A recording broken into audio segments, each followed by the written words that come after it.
All right, so I'm not going to do any updates on the whole case totals because not all of them are even going to be out. So I'm going to get right into things here. So the first thing I wanted to bring up here is from Paul Mitchell. And so in Canada, I mean, they've been talking about this for a while, but they just released it on a federal level, I believe. Um, this whole tracking, contact tracing app. And Paul Mitchell says this guy, I mean, he's responding to David Aiken. Um, this guy wants you to be tracked by the government 24/7 with their surveillance app. Why? Now, again, I don't necessarily believe in this big.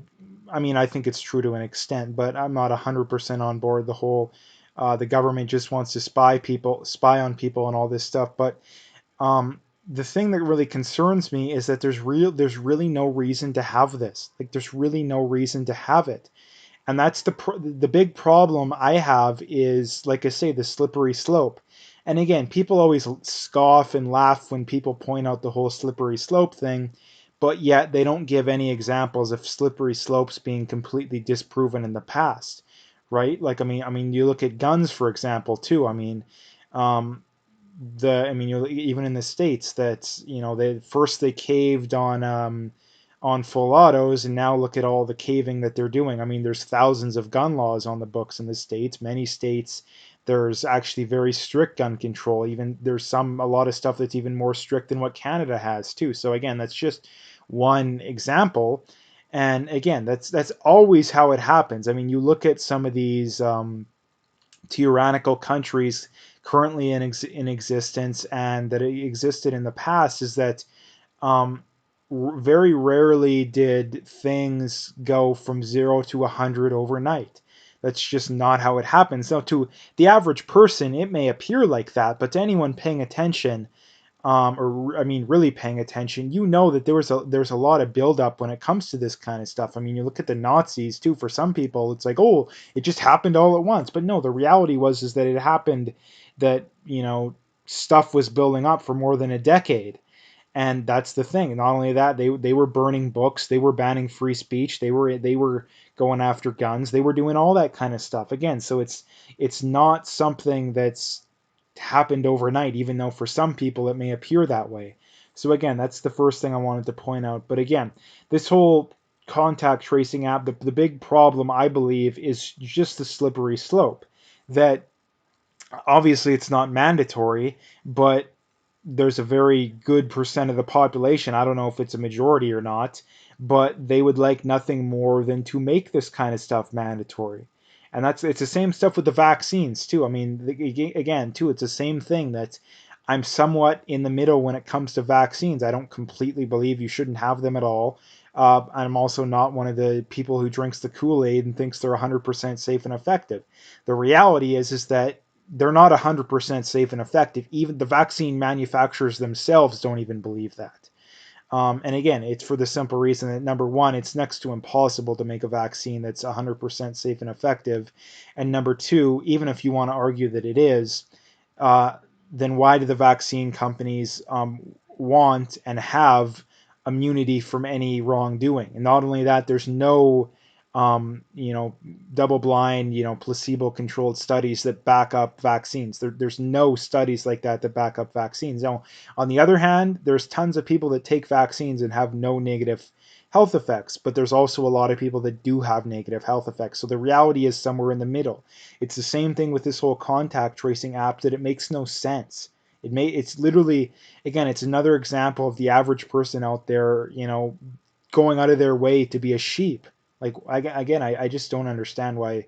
I mean, I do understand it, and that the average person's very suggestive. They're very easy to manipulate, and again, the reality is that that's what ends up happening. And again, it's the same thing. It'll go from, oh, well, we're going to suggest this stuff, to the, oh yeah, it didn't work, so we have to make it mandatory, to that didn't work, so we have to make something even more draconian mandatory, and that didn't work, so we have to make the next thing mandatory, and before you know it, all your freedoms are gone.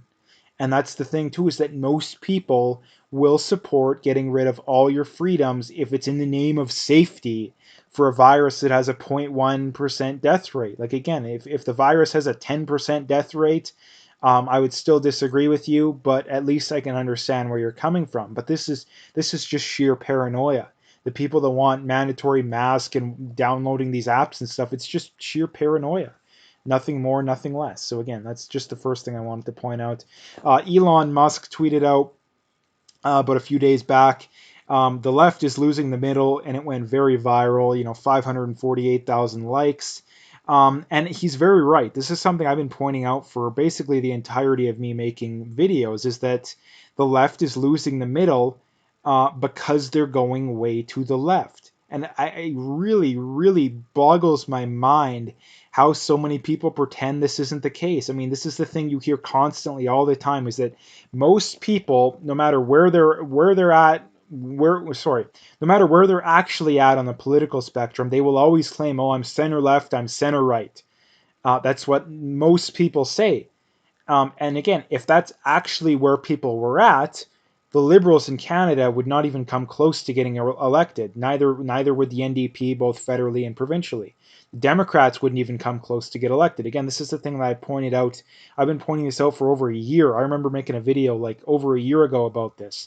The Democrats in 2008, if you compare them to the Republicans in 2008, there is more of a gap between the Democrats in 2008 and the Democrats now than there is between the Democrats in 2008 and the Republicans in 2008. So in other words, let's just say you perfectly aligned with the Democrats in 2008, which the majority of liberals would have, if not been a little to the right of them.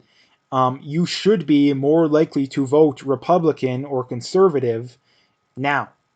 But the reality is that that's not the case, for the simple reason too that most people just have no idea where they're at on the political spectrum. They'll just vote for whatever side no matter what. Now again, the left likes to try and make the Republicans and the conservatives have gone far right, but that's objectively not true. Number one, because the studies don't show that. Again, I've made videos about that, again, so you can check that out. Number two, you think about it from a logical perspective. Well, what was the left complaining about in the 90s and the 2000s about the Republicans and the conservatives? And the way you can tell whether or not they've moved to the right or to the left is that if they've given in to what the left was criticizing them about, then you know they've moved to the left.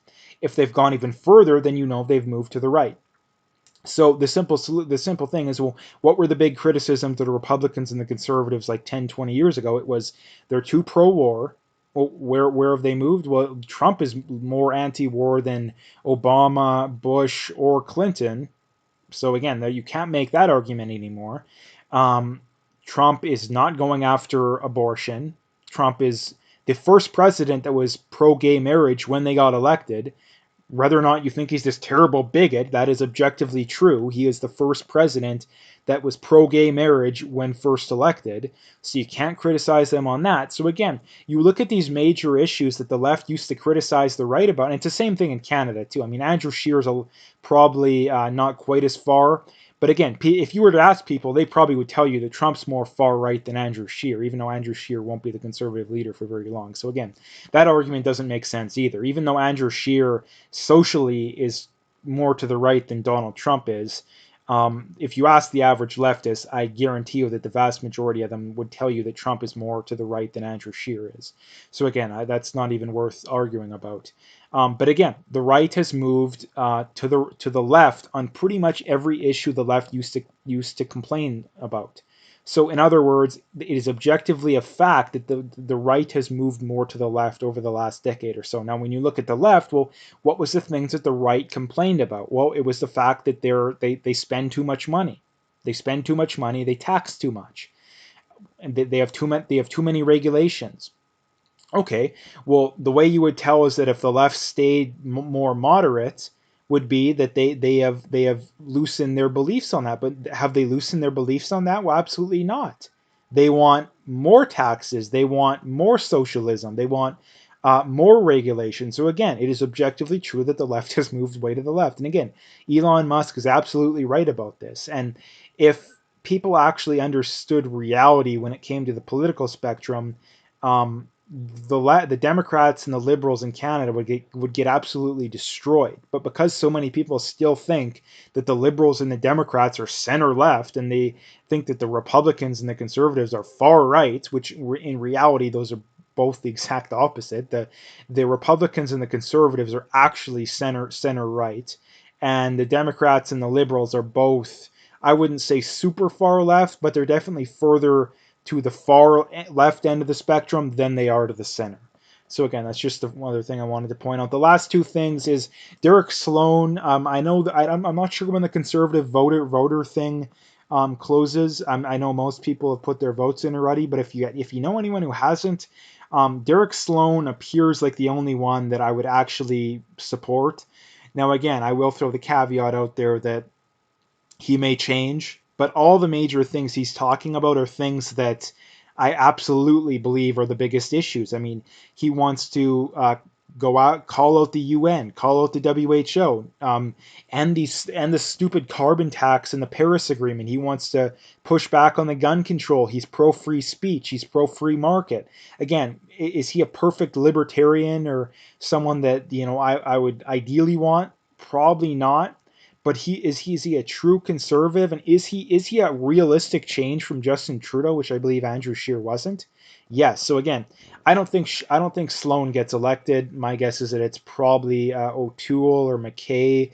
McKay would be terrible. I think that basically would confirm that Canada's pretty much done for.